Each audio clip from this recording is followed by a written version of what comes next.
My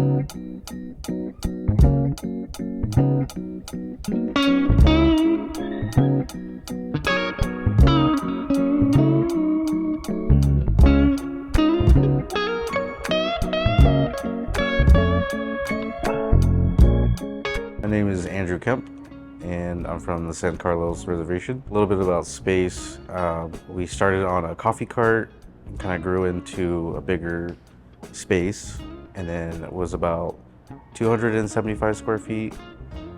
Outgrew that, went to the farmer's market, and then had a chance to upgrade, and here we are. My name is Waylon Phillips. I'm from San Carlos Apache tribe. So the business I started was Rolls and Boba, which specialized in fresh smoothies made with fresh fruit, teas, ice cream. So Rolls and Boba was my first official business that I started shortly after graduating college. Started it completely from the ground up. It was the first idea that I thought I could pull off on my own.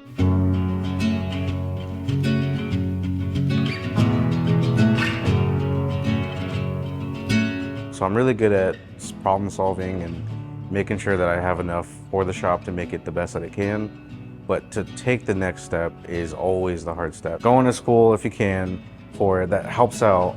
But a lot of times, not a lot of folks don't have that option to go to school and don't have that business background. So then what are you left with? It's, researching on the internet. I think what most Native Americans are kind of concerned about when the finances kind of hit is they're all creative, they have this passion, but don't know how to get the cash flow. And sometimes are kind of stuck. I think about my business more than I should. You did everything you can and now you're just stuck.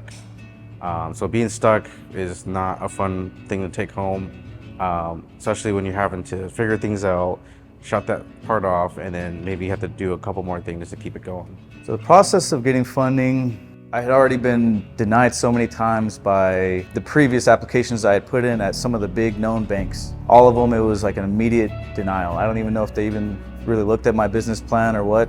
It felt crippling. I've met some other fellow Native Americans who started businesses. There's just such a lack that I've never seen an actual person yet. Even when going to school, that I was able to watch the beginning process of them coming up with the idea, going through the funding routes, and actually being able to launch it. It's just so rare because there's so many barriers to entry, there's so much red tape.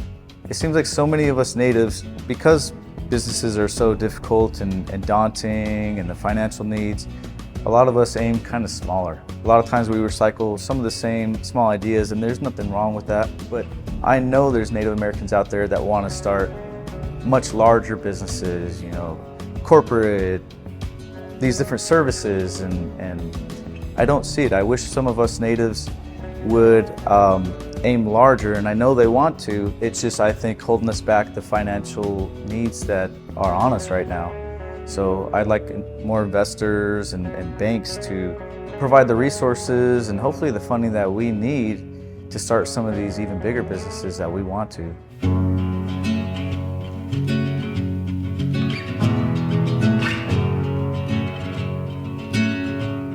I fortunately had really great kind of coffee shop owners kind of take me under the wing. Had an opportunity with people in my life who invested in me. Through that, they kind of just invested in me, and then I was able to kind of grow that way. What I would tell an investor who's looking to work with the Native American business would be, hey, watch me build something from the ground up. Watch my experiences, watch me make something of myself.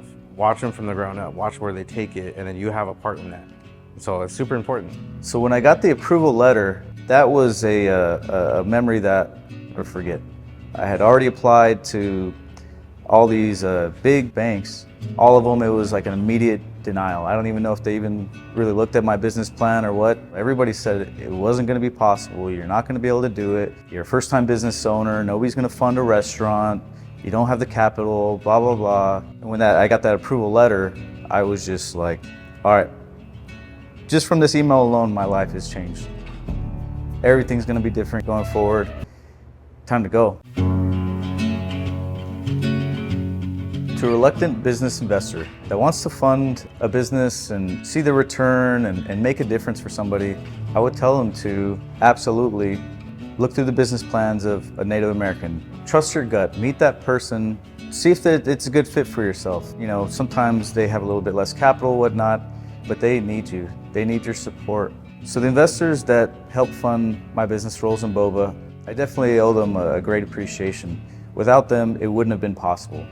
I think I would be working for somebody right now. I'd be going down a completely different career path, probably a 9-to-5 job right now. When you invest your money in a Native American, not only are you helping them start the business, but you can make such a vastly bigger impact to that person's family, to the community, showing that it's possible to other natives that want to own business someday, that it's real.